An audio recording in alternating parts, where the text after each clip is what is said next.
ಪ್ರಭು ಕ್ರಿಸ್ತರಲ್ಲಿ ಆತ್ಮೀಯ ಸಹೋದರ ಸಹೋದರಿಯರೇ, ಸಾಧಾರಣ ಕಾಲದ 13ನೆಯ ಭಾನುವಾರ. ಪ್ರಿಯರೇ, ಬೇರಿಲ್ಲದೆ ಮರವಿರಲು ಸಾಧ್ಯವಿಲ್ಲ, ಜೀವವಿಲ್ಲದೆ ಶರೀರವಿರಲು ಸಾಧ್ಯವಿಲ್ಲ, ತಂದೆ ತಾಯಿರಿರದೆ ಮಕ್ಕಳಿರಲು ಸಾಧ್ಯವಿಲ್ಲ, ದೇವರಿಲ್ಲದೆ ಈ ಸಮಸ್ತ ಸೃಷ್ಟಿ ಇಲ್ಲ, ಪ್ರಜೆಗಳಿಲ್ಲದೆ ರಾಜನಿಲ್ಲ, ಜನರಿಲ್ಲದೆ ಸಮಾಜವಿಲ್ಲವೆಂಬಂತೆ ವಿಶ್ವಾಸವಿಲ್ಲದ ಕ್ರೈಸ್ತ ಧರ್ಮವಿಲ್ಲ. ವಿಶ್ವಾಸ ನಮ್ಮ ಧರ್ಮದ ಆಧಾರ ಸ್ತಂಭ. ವಿಶ್ವಾಸವಿಲ್ಲದೆ ನಮಗೆ, ನಮ್ಮ ಬದುಕಿಗೆ, ಧರ್ಮಸಭೆಗೆ ಅರ್ಥವಿಲ್ಲ. ವಿಶ್ವಾಸವು ಪ್ರತಿಯೊಬ್ಬ ಕ್ರೈಸ್ತನ ಅವಿಭಾಜ್ಯ ಅಂಗವಾಗಿದೆ. ಪ್ರಿಯರೇ, ಹೇಗೆ ಸಾವಿಲ್ಲದೆ ಬದುಕಿಲ್ಲವೋ ಹಾಗೆಯೇ ವಿಶ್ವಾಸವಿಲ್ಲದ ಕ್ರೈಸ್ತ ಜೀವನವಿಲ್ಲ. ಇಂದಿನ ವಾಚನಗಳಲ್ಲಿ ನಾವು ನೋಡುತ್ತೇವೆ, ಮುಖ್ಯವಾಗಿ ಶುಭ ಸಂದೇಶದಲ್ಲಿ ಯಾಯಿರನ ಮಗಳಿಗೆ ಜೀವದಾನ ಮತ್ತು 12 ವರ್ಷದಿಂದ ರಕ್ತಸ್ರಾವ ರೋಗದಿಂದ ನರಳುತ್ತಿದ್ದ ಮಹಿಳೆಗೆ ಕ್ರಿಸ್ತ ಸೌಖ್ಯವನ್ನು ದಯಪಾಲಿಸುವುದನ್ನು. ಈ 2 ಅದ್ಭುತಗಳು ನಡೆದದ್ದು ಅವರ ವಿಶ್ವಾಸದಿಂದ. ಯಾಯಿರನ ವಿಶ್ವಾಸ ಮತ್ತು ಆ ಮಹಿಳೆಯ ಅಚಲವಾದ ವಿಶ್ವಾಸ. ಅಂತಹ ವಿಶ್ವಾಸ ನಮ್ಮ ವಿಶ್ವಾಸವಾಗಲಿ ಎಂದು ಈ ಬಲಿಪೂಜೆಯಲ್ಲಿ ನಾವು ಪ್ರಾರ್ಥಿಸೋಣ. ಪ್ರಿಯರೇ, ಇಂದಿನ 1ನೇ ವಾಚನವನ್ನು ಸುಜ್ಞಾನ ಗ್ರಂಥದಿಂದ ಆರಿಸಲಾಗಿದೆ. ಅಧ್ಯಾಯ 1ರಿಂದ ನಾವು ಆಲಿಸುತ್ತೇವೆ. ಸಾವು ದೇವರ ಸೃಷ್ಟಿಯಲ್ಲ. ದೇವರು ಮಾನವನ ಮರಣದಿಂದ ಸಂತೋಷ ಪಡುವುದಿಲ್ಲ. ದೇವರು ಮಾನವನನ್ನು ತನ್ನಂತೆ ಅಮರನನ್ನಾಗಿ ಮಾಡಲು ತನ್ನ ರೂಪದಲ್ಲೇ ಈತನನ್ನು ಸೃಷ್ಟಿಸಿದರು ಎಂದು ತಿಳಿಸುತ್ತೆ ಈ ವಾಚನ. ಪ್ರಿಯರೇ, ದೇವರು ನಮ್ಮಿಂದ ಬಯಸುವುದು ನಾವು ಅವರನ್ನು ಅರಿತುಕೊಳ್ಳಬೇಕು, ನಾವು ಅವರನ್ನು ಪ್ರೀತಿಸಬೇಕು, ನಾವು ಅವರ ಸೇವೆಯಲ್ಲಿ ನಿರತರಾಗಬೇಕು ಮತ್ತು ಅಂತಿಮವಾಗಿ ಅವರ ಜೀವವನ್ನು ನಾವು ಅನುಭವಿಸಬೇಕು ಎಂದು. ಹಾಗಾಗಿ ದೇವರು ಮಾನವ ಕಷ್ಟಪಡುವಾಗ, ನೋವಿನಲ್ಲಿರುವಾಗ, ಯಾತನೆ ಪಡುವಾಗ, ಸತ್ತಾಗ ದೇವರು ಸಂಭ್ರಮಿಸುವುದಿಲ್ಲ. ಕಾರಣ, ದೇವರು ಕ್ರಿಸ್ತ ಜಗತ್ತಿಗೆ ಬಂದದ್ದು ಜೀವವನ್ನು ನೀಡಲು. ನಮಗೆ ಈ ಜೀವವನ್ನು ನೀಡಿದ್ದು ದೇವರು. ಹಾಗಾಗಿ ದೇವರು ನಮ್ಮ ಸೃಷ್ಟಿಕರ್ತ. ನಮ್ಮ ಮರಣವನ್ನು, ನೋವನ್ನು ಅವರು ಬಯಸುವವರಲ್ಲ. ಹೌದು, ಅನೇಕರು ಕೂಡ ನನ್ನನ್ನು ಕೇಳಿದ್ದಾರೆ, ಸ್ವಾಮಿ, ದೇವರು ಕರುಣಾಮಯಿ, ದೇವರು ಪ್ರೀತಿ ಸ್ವರೂಪಿ, ಇಂತಹ ದೇವರು ಹೇಗೆ ಜನರು ಈ ಕಷ್ಟದಿಂದ, ಯಾತನೆಯಿಂದ ನರಳುವಂತೆ ಮಾಡಿದರು? ನಾನು ಹೇಳಿದೆ, ಇದಕ್ಕೆ ಕಾರಣ ದೇವರು ಅಲ್ಲ. ದೇವರು ಸೃಷ್ಟಿಸಿದಲ್ಲ ಈ ಕಾಯಿಲೆಗಳನ್ನು, ಈ ಕಷ್ಟಗಳನ್ನು, ನಷ್ಟವನ್ನು ದೇವರು ಸೃಷ್ಟಿ ಮಾಡಿದ್ದು ಅಲ್ಲ.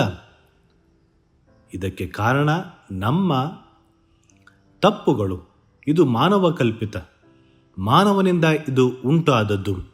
ಹಾಗಾಗಿ ನಮ್ಮಲ್ಲಿ ಇಂದು ಒಬ್ಬ ಸಂತನೂ ಇದ್ದಾನೆ, ಸೈತಾನನೂ ಇದ್ದಾನೆ. ನಾವು ಸಾಮಾನ್ಯವಾಗಿ ಸುಲಭವಾಗಿ ಹೇಳ್ತೇವೆ, ಇದಕ್ಕೆಲ್ಲ ಕಾರಣ ಸೈತಾನ, ಈವಲ್ ಸ್ಪಿರಿಟ್, ಸೇಟನ್ ಅಂತ ಹೇಳ್ತೇವೆ. ಯಾರು ಈ ಸೇಟನ್? ಯಾರು ಈ ಈವಲ್ ಸ್ಪಿರಿಟ್? ನಮ್ಮಲ್ಲೇ ಆ ಸೈತಾನನೂ ಇದ್ದಾನೆ, ನಮ್ಮಲ್ಲಿ ಆ ಸಂತನೂ ಇದ್ದಾನೆ.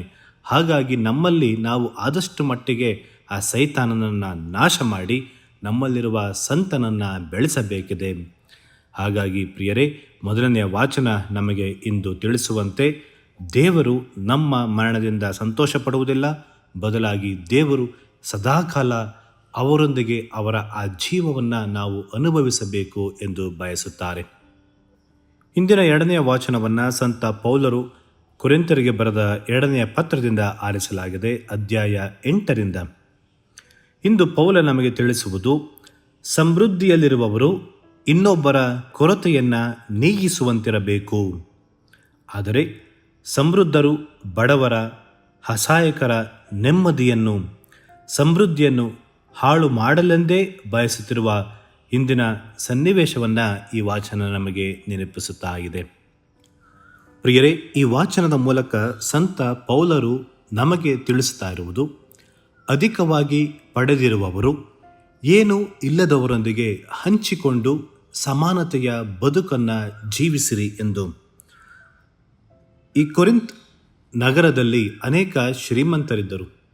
ಪೌಲ ಈ ಪತ್ರದ ಮೂಲಕ ಅವರಿಗೆ ಕೇಳಿಕೊಳ್ಳುತ್ತಾ ಇರುವುದು, ಪ್ಯಾಲೆಸ್ಟಿನಲ್ಲಿ ಅನೇಕ ಬಡವರಿದ್ದಾರೆ, ಅವರಿಗೆ ನಿಮ್ಮ ಹಣದ ಅವಶ್ಯಕತೆ ಇದೆ ಎಂದು ತಿಳಿಸ್ತಾ ಇದ್ದಾನೆ. ಮತ್ತು ನಾವು ಪೌಲನ ಜೀವನವನ್ನು ನೋಡಿದಾಗ ಪೌಲ ಗಲೇಷಿಯಾದಿಂದ ಮತ್ತು ಮ್ಯಾಸಿದೋನಿಯಾದಿಂದ ಹಣವನ್ನು ಸಂಗ್ರಹಿಸಿ ಜೆರುಸಲೇಮಿನಲ್ಲಿದ್ದ ಬಡವರಿಗೆ ಸಹಾಯವನ್ನು ಮಾಡ್ತಾನೆ.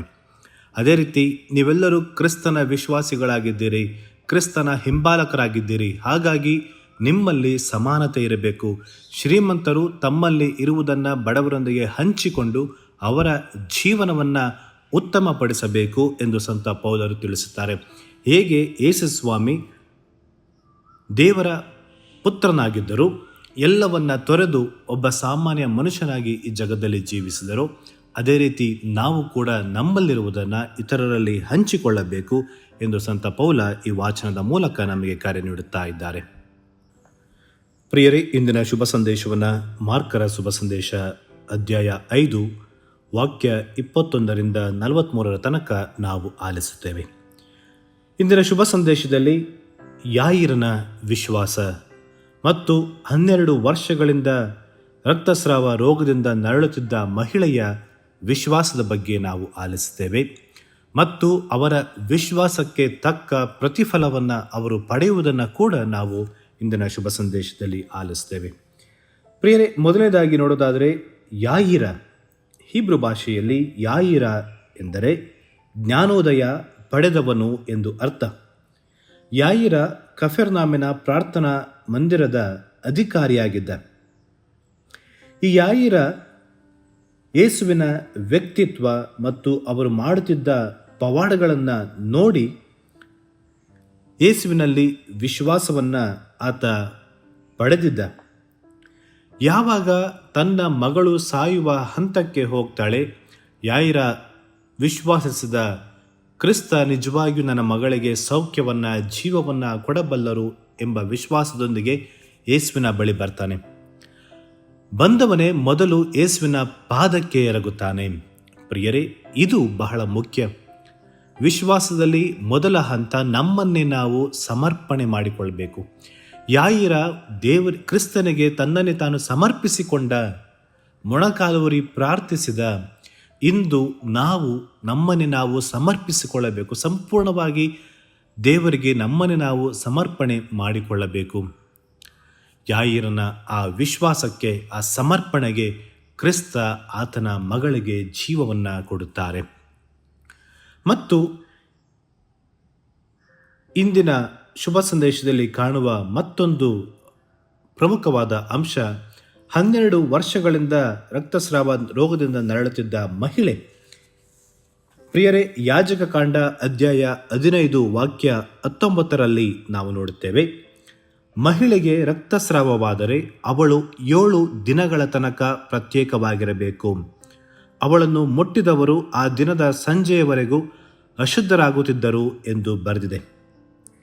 ಹಾಗಾಗಿ ಈ ಮಹಿಳೆಗೆ ತನ್ನಲ್ಲಿ ಇದ್ದ ನಂಬಿಕೆ, ನಾನು ಅಶುದ್ಧಳು, ಹಾಗಾಗಿ ನಾನು ನೇರವಾಗಿ ಹೋಗಿ ಕ್ರಿಸ್ತನನ್ನು ಭೇಟಿ ಮಾಡಲಾರೆ, ಹೋಗಿ ಆತನನ್ನು ಸ್ಪರ್ಶಿಸಲು ಅಸಾಧ್ಯ. ಹಾಗಾಗಿ ಹಿಂದೆಯಿಂದ ಬರ್ತಾಳೆ. ಹಿಂದೆಯಿಂದ ಬಂದು ಕ್ರಿಸ್ತನ ಆ ಉಡುಪನ್ನು ಸ್ಪರ್ಶಿಸುತ್ತಾಳೆ. ಆಕೆಯಲ್ಲಿ ಇದ್ದಂತಹ ಅಚಲವಾದ ವಿಶ್ವಾಸ, ನಾನು ಕ್ರಿಸ್ತನ ಬಟ್ಟೆಯನ್ನು ಸ್ಪರ್ಶಿಸಿದರೂ ಸಾಕು, ನಾನು ಸೌಖ್ಯವನ್ನು ಪಡೆಯುತ್ತೇನೆ ಎಂದು ಶುಭ ಸಂದೇಶ ಹೇಳುತ್ತೆ. ಅಲ್ಲಿ ಜನಸ್ತೋಮ ಇತ್ತು, ಜನರು ನೆರೆದಿದ್ದರು, ಅನೇಕ ಜನರು ಕ್ರಿಸ್ತನ ಮೇಲೆ ಬೀಳ್ತಾ ಇದ್ರು, ಆದರೆ ಅವರ್ಯಾರೂ ಸೌಖ್ಯವನ್ನು ಪಡೆಯಲಿಲ್ಲ. ಆದರೆ ಈ ಮಹಿಳೆ ವಿಶ್ವಾಸದಿಂದ ಸ್ಪರ್ಶಿಸಿದಳು, ಸೌಖ್ಯವನ್ನು ಪಡೆದಳು. ಇಲ್ಲಿ ಪ್ರಮುಖವಾದದ್ದು ಆಕೆಯ ವಿಶ್ವಾಸ. ಆಕೆಯ ವಿಶ್ವಾಸವೇ ಅವಳಿಗೆ ಸೌಖ್ಯವನ್ನು ತಂದೊಡ್ಡಿತು.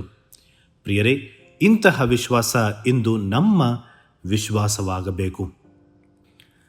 ಪ್ರಿಯರೇ, ಇಂದು ಯಾಯಿರನಂತೆ, ಈ ಮಹಿಳೆಯಂತೆ ಅನೇಕರು ಕಷ್ಟದಲ್ಲಿ, ನೋವಿನಲ್ಲಿ, ಕಣ್ಣೀರಿನಲ್ಲಿ ಇರಬಹುದು. ಯಾಯಿರನಂತೆ ಎಷ್ಟೋ ತಂದೆ ತಾಯಿಗಳು ತಮ್ಮ ಮಕ್ಕಳಿಗಾಗಿ ಪ್ರಾರ್ಥನೆ ಮಾಡ್ತಿರಬಹುದು. ತಮ್ಮ ಮಕ್ಕಳ ಮನಪರಿವರ್ತನೆಗಾಗಿ, ತಮ್ಮ ಮಕ್ಕಳ ಸೌಖ್ಯಕ್ಕಾಗಿ, ತಮ್ಮ ಮಕ್ಕಳ ಭವಿಷ್ಯಕ್ಕಾಗಿ ಅವರು ಕಣ್ಣೀರಿನಲ್ಲಿ ಇಂದು ತೊಡಗಿರಬಹುದು. ಆದರೆ ಇಂದಿನ ಶುಭ ಸಂದೇಶ ನಮಗೆ ತಿಳಿಸುತ್ತೆ, ಯಾಯೀರನಂತೆ ಪ್ರಾರ್ಥಿಸಿರಿ, ಯಾಯೀರನಂತೆ ವಿಶ್ವಾಸಿಸಿ ಎಂದು. ಅನೇಕರಿಗೆ ಕೊರೋನಾದ ಸಂದರ್ಭದಲ್ಲಿ ವಿಶ್ವಾಸವನ್ನು ಕಳೆದುಕೊಂಡಿರಬಹುದು, ನಂಬಿಕೆ ಧೈರ್ಯವನ್ನು ಕಳೆದುಕೊಂಡಿರಬಹುದು. ಅನೇಕರು ವೈದ್ಯರು ತಿಳಿಸುವ ಪ್ರಕಾರ ಅನೇಕರು ತಮ್ಮ ಪ್ರಾಣವನ್ನು ಕಳೆದುಕೊಂಡಿದ್ದು ಭಯದಿಂದ, ಅವರಲ್ಲಿ ಧೈರ್ಯದ, ವಿಶ್ವಾಸದ, ಆತ್ಮವಿಶ್ವಾಸದ ಕೊರತೆಯಿಂದ ಅನೇಕರು ಪ್ರಾಣವನ್ನು ಕಳೆದುಕೊಂಡಿದ್ದಾರೆ ಪ್ರಿಯರೇ. ಮತ್ತು ಅನೇಕರು ಎಷ್ಟೋ ವರ್ಷಗಳಿಂದ ನಾವು ಪ್ರಾರ್ಥನೆ ಮಾಡ್ತಿದ್ದೇವೆ, ನಮ್ಮ ಪ್ರಾರ್ಥನೆಗೆ ಪ್ರತಿಫಲ ಸಿಕ್ಕಿಲ್ಲ ಎಂದು ಕೊರಗುತ್ತಾ ಇರಬಹುದು. ನಿರಂತರವಾಗಿ ಪ್ರಾರ್ಥಿಸಿದರೂ ನಮ್ಮ ಪ್ರಾರ್ಥನೆಯನ್ನು ದೇವರು ಕೇಳುತ್ತಿಲ್ಲ ಎಂಬ ನಿರಾಶವಾದ ಎಷ್ಟೋ ಜನರಲ್ಲಿ ಇಂದು ಮನೆ ಮಾಡಿದೆ. ದೇವರು ವಿಶ್ವಾಸ, ಪ್ರಾರ್ಥನೆ ಎನ್ನುವುದರಲ್ಲಿ ನಾವು ಅರ್ಥ ಕಳೆದುಕೊಂಡಿರಬಹುದು. ಆದರೆ ವಿಶ್ವಾಸಕ್ಕೆ ಪ್ರತಿಫಲ ನಿಧಾನವಿರಬಹುದು, ಆದರೆ ಅದು ಫಲ ನೀಡದೆ ಹೋಗುವುದಿಲ್ಲ ಎನ್ನುವುದಕ್ಕೆ ಇಂದಿನ ಶುಭ ಸಂದೇಶ ಸಾಕ್ಷಿಯಾಗಿದೆ. ವಿಶ್ವಾಸದೊಂದಿಗೆ ದಿಟ್ಟತನದಿಂದ ಯೇಸುವಿನ ಬಟ್ಟೆಯನ್ನು ಜಗ್ಗಿ ಎಳೆದ ಮಹಿಳೆಯಂತೆ, ಪಟ್ಟು ಬಿಡದ ಯಾಯೀರನಂತೆ ನಾವು ಮುಂದೆ ನುಗ್ಗಿದಾಗ ದೇವರ ದಯೆ, ದೇವರ ಆಶೀರ್ವಾದ ನಮಗೂ ಹರಿದು ಬರುತ್ತದೆ ಪ್ರಿಯರೇ. ಹಾಗಾಗಿ ಆ ವಿಶ್ವಾಸ ನಮ್ಮ ವಿಶ್ವಾಸವಾಗಲಿ ಎಂದು ನಾವು ಈ ಬಲಿಪೂಜೆಯಲ್ಲಿ ಪ್ರಾರ್ಥಿಸೋಣ.